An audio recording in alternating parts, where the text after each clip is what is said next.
l'Arizona a déclaré l'état d'urgence face à une augmentation des passages illégaux à la frontière, une mesure qui souligne la pression croissante exercée sur la police des frontières et les autorités locales. Le gouverneur a fait appel à la garde nationale, signalant clairement que la situation a atteint un point critique. Pendant des semaines, de légers murmures ont circulé parmi les agents frontaliers et les habitants des environs de la ville de Ngala. D'étranges vibrations souterraines ont été observées. Des capteurs se sont activés de manière inexpliquée. Des drones de surveillance ont détecté de mystérieuses signatures thermiques dans des zones désertiques où aucun humain ni animal n'aurait dû se trouver. Puis, par une chaude matinée de juillet, les rumeurs se sont cristallisées en une réalité stupéfiante. Les autorités américaines ont ordonné la fermeture immédiate et complète d'un tronçon vital de la frontière entre l'Arizona et le Mexique. La raison ? La découverte choquante d'un vaste réseau de tunnels souterrains ultramodernes, dissimulés à la vue de tous sous le sol du désert. Ce qui avait commencé comme une surveillance routinière des frontières s'est rapidement transformé en l'une des failles de sécurité les plus alarmantes et les plus complexes de l'histoire récente. Les postes de contrôle, autrefois animés par le rythme quotidien de la circulation, ont été figés. Les convois de la garde nationale sont entrés en action, bloquant les routes et sécurisant le périmètre avec une précision militaire.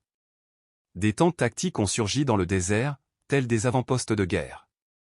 Pour un œil non averti, cela ressemblait à la loi martiale. Et à bien des égards, c'en était une. Il ne s'agissait pas d'un simple tunnel de contrebande creusé par des migrants désespérés ou des petits trafiquants.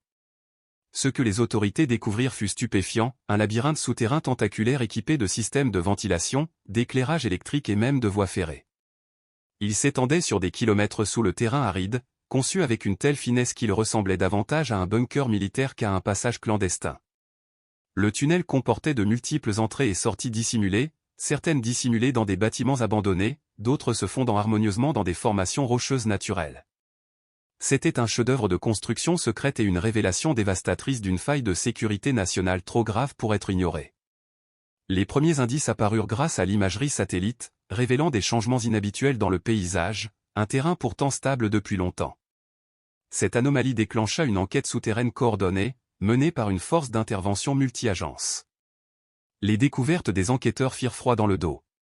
Ce tunnel n'était pas seulement un canal de contrebande, c'était une infrastructure. À l'intérieur se trouvaient des pièces ressemblant à des salles de repos, des compartiments de stockage et des traces de systèmes de communication actifs. Celui qui l'a construit disposait de compétences d'élite et de vastes ressources. Son agencement suggérait une planification à long terme, une sophistication opérationnelle et une intention stratégique. Il ne s'agissait pas seulement d'une brèche physique. C'était une brèche psychologique. Une violation de l'idée même que les frontières américaines pouvaient être sécurisées par des clôtures, des patrouilles et des caméras thermiques. Les déserts accidentés de l'Arizona, symbole d'isolement, de liberté et de détermination, avaient été creusés par des mains invisibles.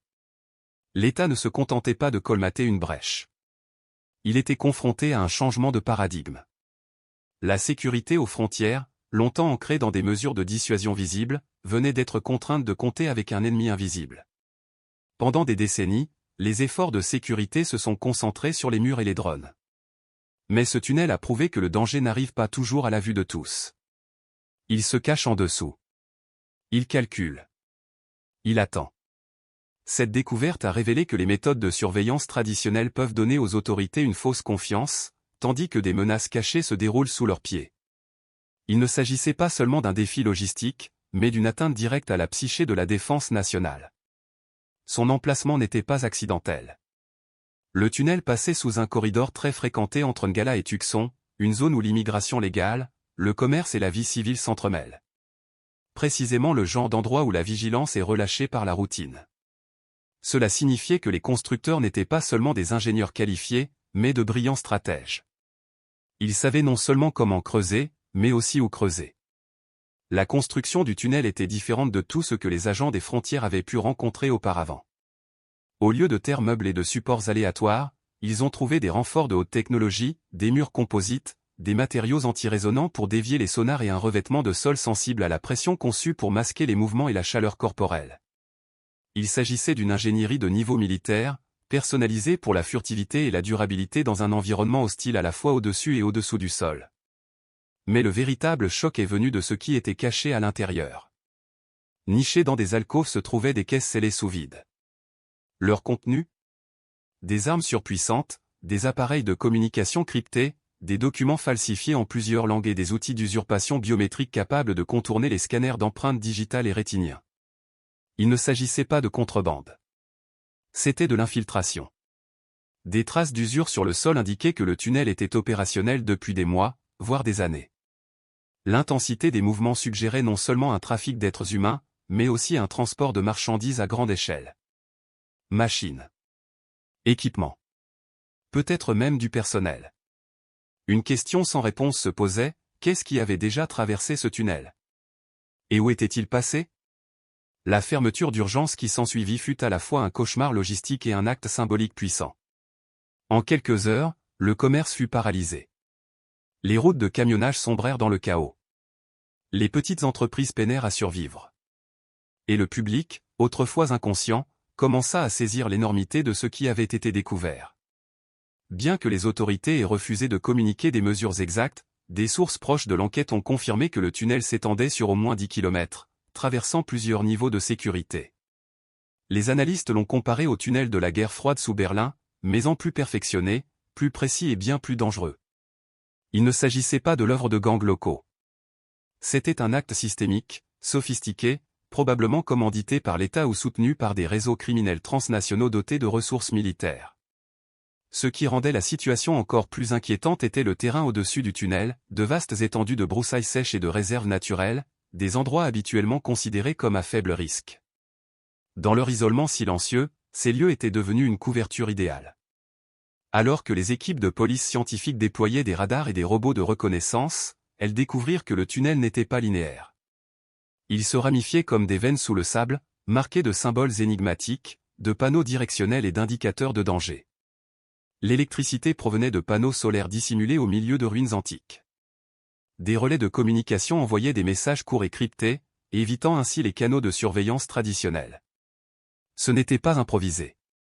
C'était une artère vivante, conçue pour fonctionner indéfiniment et construite non seulement pour durer, mais aussi pour échapper. Une autoroute de l'ombre construite pour exploiter chaque angle mort des défenses américaines. Au sein du département de la sécurité intérieure, ces implications ont déclenché une crise philosophique. Comment se défendre contre des menaces qui contournent toute défense visible? Comment protéger une nation de ses propres entrailles? Il ne s'agissait pas seulement de tunnels. C'étaient des armes de guerre psychologiques. Ils ont réécrit les règles, des clôtures aux lignes de faille, des tours aux pièges, de la dissuasion à la tromperie. Cette découverte provoqua une secousse dans les États frontaliers. Des réunions d'urgence furent organisées. Les cartes furent redessinées. Un nouveau type de guerre ou une guerre souterraine a apparu, obligeant à repenser complètement la stratégie, la politique et la surveillance. De retour à Ngala, l'ambiance était tendue et surréaliste. Les habitants se tenaient en silence derrière des barricades improvisées, regardant leur ville se transformer en zone d'alerte militaire. Des drones bourdonnaient. Des hélicoptères tournoyaient. Des agents marchaient aux côtés de chiens dressés au flair non pas pour détecter des stupéfiants, mais pour traquer des traces humaines sous terre. Une ville tranquille était désormais une ligne de front. Et la peur ne concernait pas seulement ce qui avait été découvert, mais aussi ce qui restait caché. Si un tel tunnel a pu rester inactif pendant des années en Arizona, qu'est-ce qui pourrait bien se faufiler inaperçu le long des 3200 km de la frontière sud? Les services de renseignement ont commencé à parler de « racines noires », un terme réservé aux couloirs secrets connus uniquement des agents de haut rang.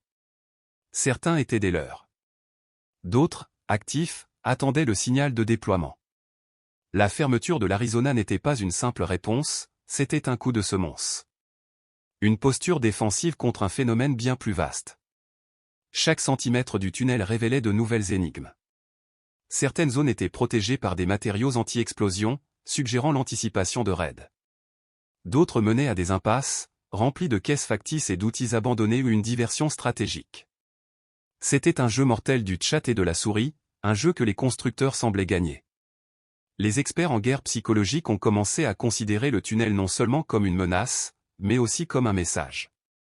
Son ampleur, son invisibilité, sa longévité ou tout cela indiquait une vérité effrayante, les anciennes définitions de la sécurité aux frontières ne sont plus valables. Pendant ce temps, le tunnel s'était développé silencieusement, s'était élargi délibérément et avait fonctionné avec la précision d'une frappe chirurgicale.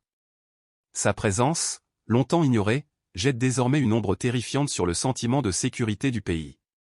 Le coût de l'ignorance ne se résume plus au décompte des ressources dépensées. C'est le bilan de l'exposition ou de la façon dont une superpuissance a failli être prise au dépourvu sous son propre sol. Ce n'était pas un passage ordinaire.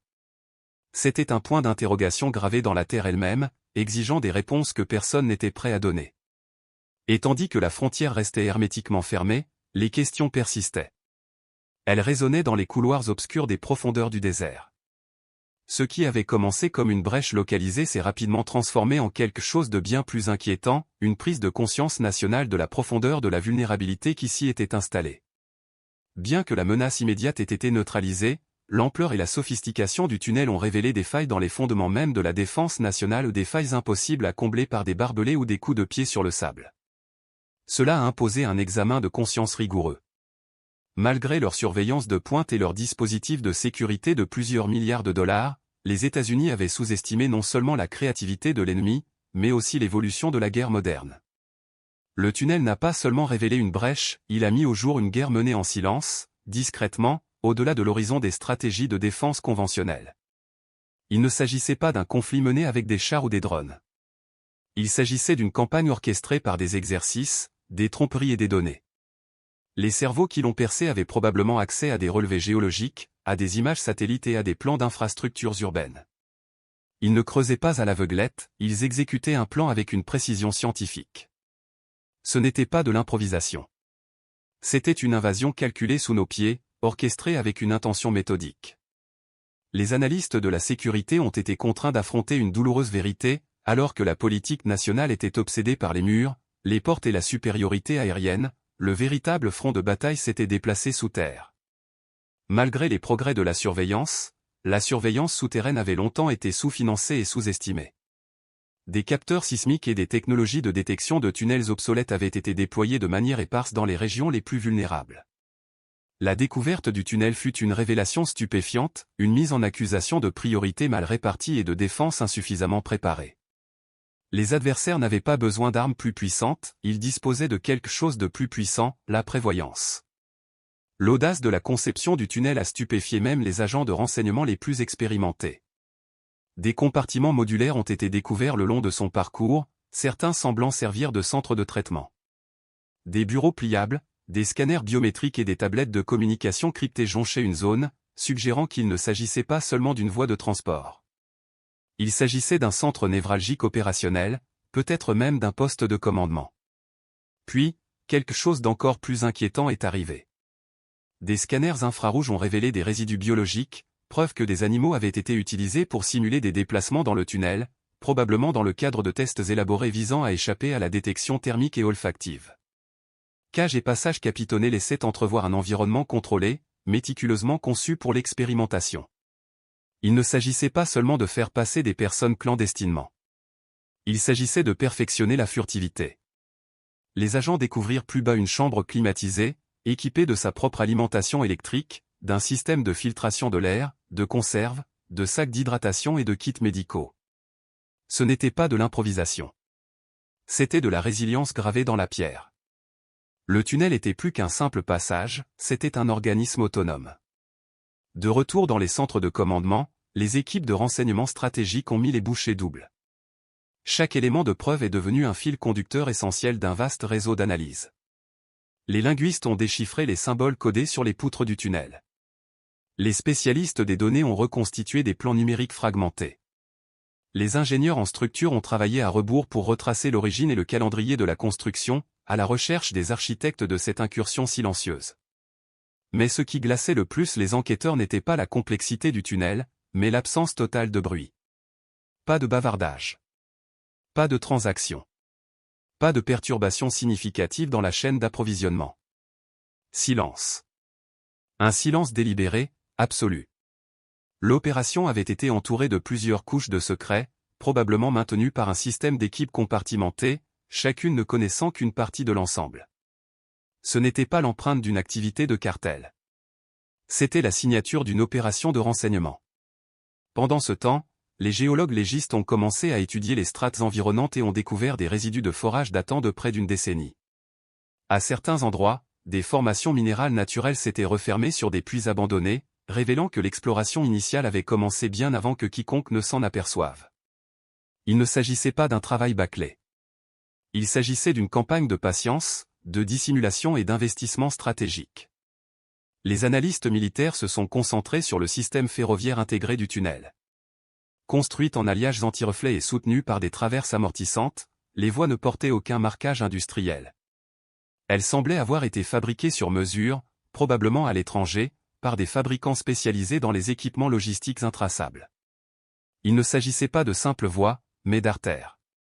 Chariots et petits véhicules se déplaçaient probablement de manière autonome, guidés par une IA embarquée ou des capteurs magnétiques. Pas de conducteur. Pas de bruit. Le tunnel lui-même était devenu une machine. Mais au-delà de cette merveille d'ingénierie, une crise plus profonde se déroulait, d'ordre psychologique. Les communautés proches de la frontière, autrefois rassurées par sa présence, la considéraient désormais comme un bouclier de papier. La confiance dans la sécurité fédérale s'effritait.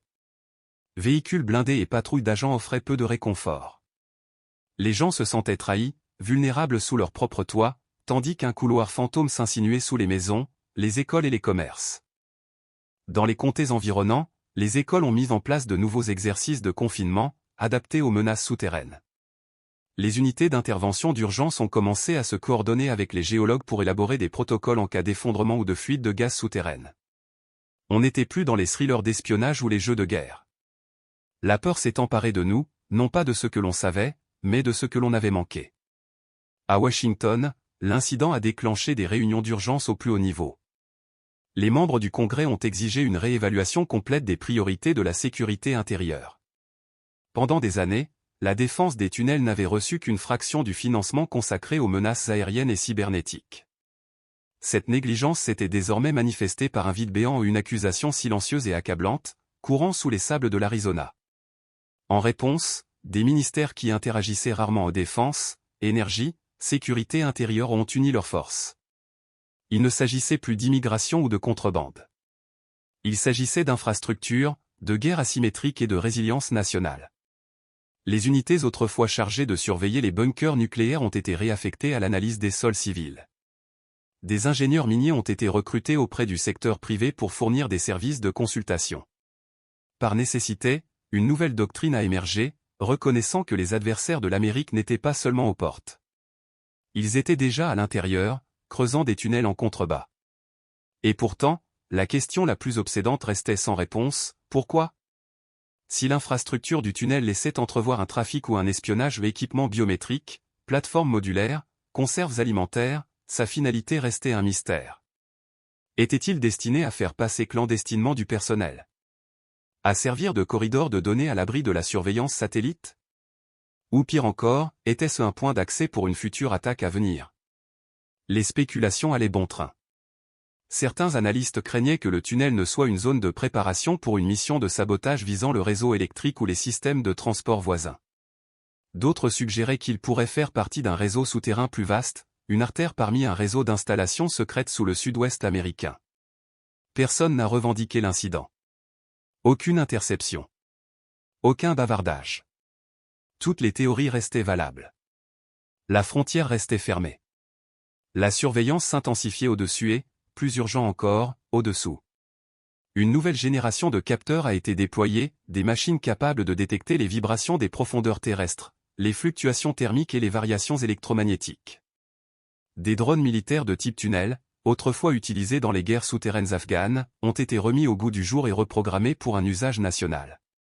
L'Arizona était devenu un véritable creuset, un terrain d'essai pour un nouveau type de défense nationale alliant géologie, intelligence artificielle et réponse tactique.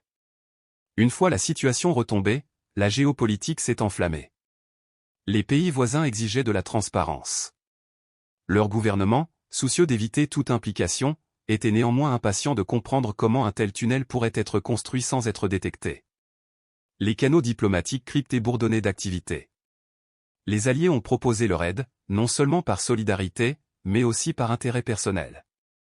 Si un tunnel pouvait percer le désert de l'Arizona, qui peut dire qu'il ne pourrait pas en faire surface sous les Alpes, les Pyrénées ou la Grande Muraille ? Le monde retenait son souffle. Les États-Unis se trouvaient face à une réalité accablante, le paysage militaire avait changé. Les batailles ne se limitaient plus aux cieux, aux mers ou au cyberespace. La nouvelle ligne de front était enfouie dans le silence, dissimulée dans la roche.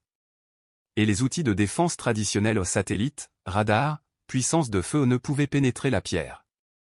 Le défi n'était plus seulement technique. Il était philosophique.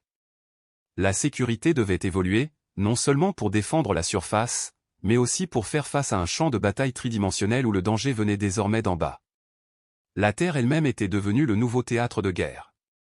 À travers les paysages géologiques du Texas, du Nouveau-Mexique et de la Californie, des équipes d'enquêteurs ont commencé à découvrir des anomalies inquiétantes, des zones de compression souterraine inexpliquées, de subtiles variations dans l'écoulement des eaux souterraines et de faibles traces de sédiments déplacés. Bien que ces découvertes n'aient pas confirmé définitivement la présence d'autres tunnels, elles ont laissé planer la possibilité effrayante que celui récemment mis au jour ne soit pas le premier du genre, mais seulement le premier à avoir été découvert. Du jour au lendemain, les établissements universitaires spécialisés en géologie, ingénierie et défense nationale ont connu une forte hausse de leurs inscriptions. De nouveaux cours ont vu le jour, axés sur la détection souterraine, la guerre des tunnels et les menaces d'ingénierie asymétrique. Une nouvelle discipline était en train de naître, fusionnant science, stratégie et sécurité. Sa mission, former une génération de spécialistes équipés non pas pour repousser les invasions, mais pour démasquer les infiltrations.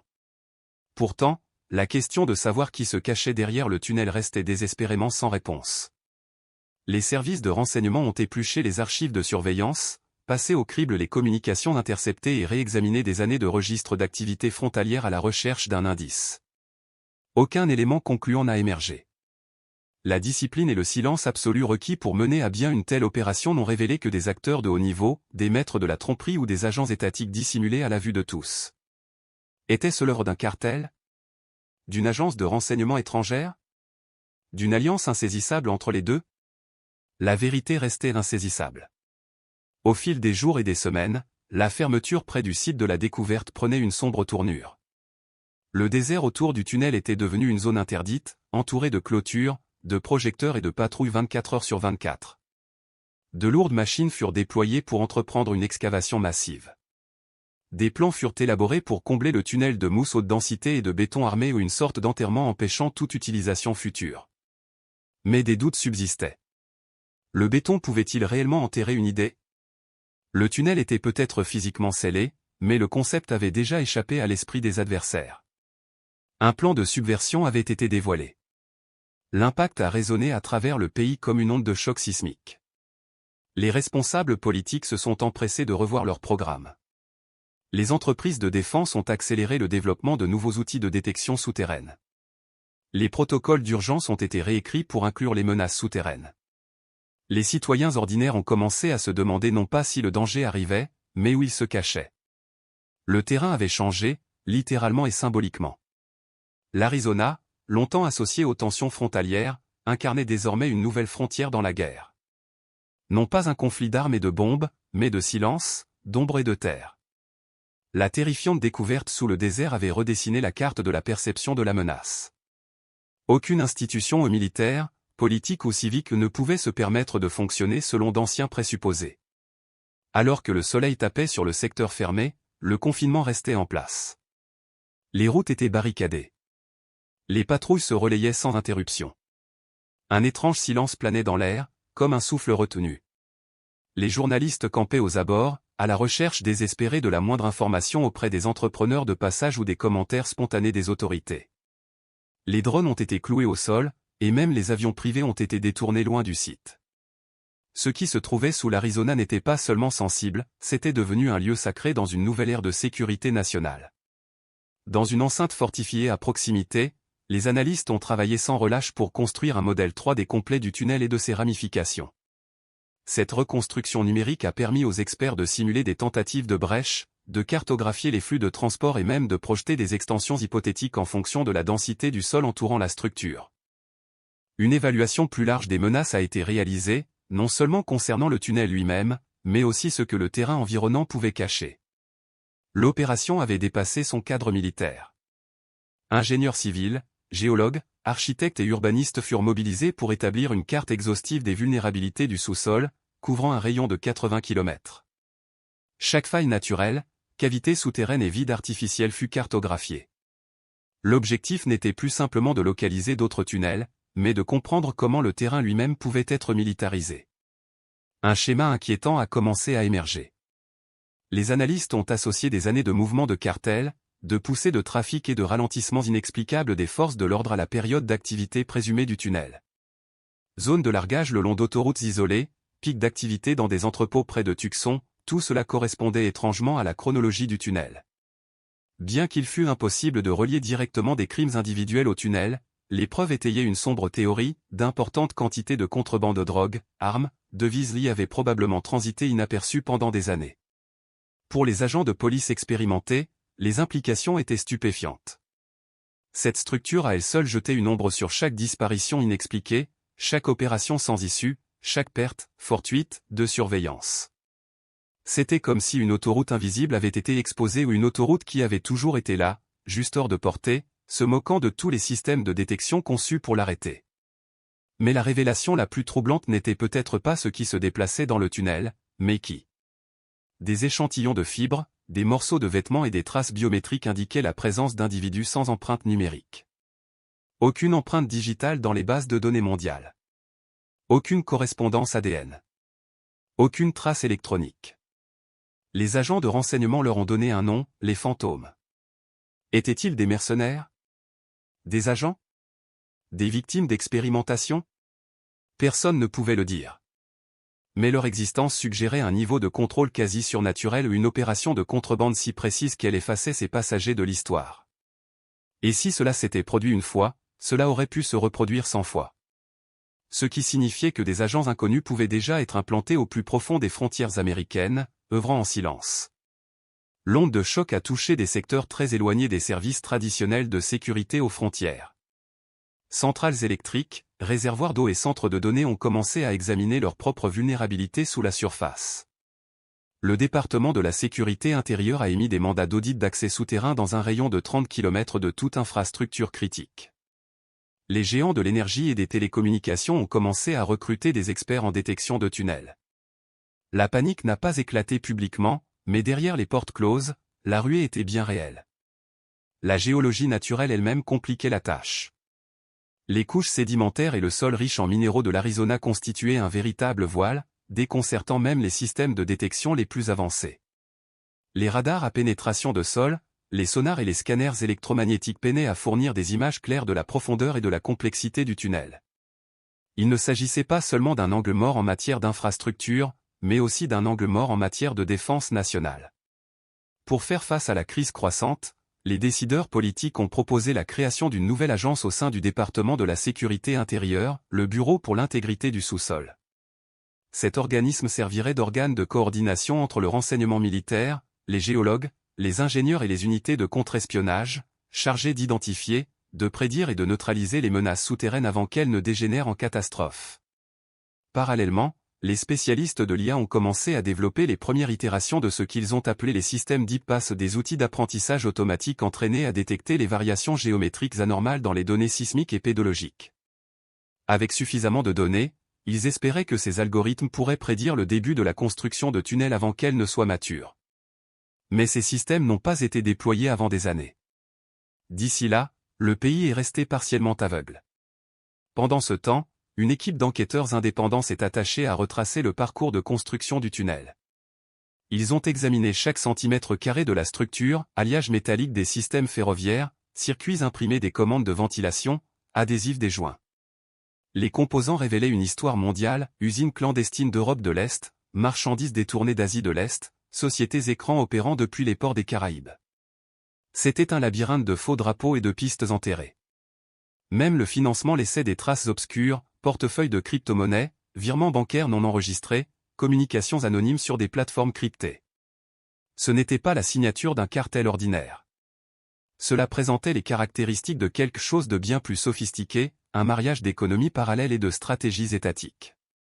Dans cette guerre cachée, les frontières entre crime, espionnage et guerre hybride s'étaient estompées au point d'être méconnaissables. Avec elles, un nouveau modèle de menace avait émergé, un modèle que ni les murs ni les satellites ne pouvaient contenir.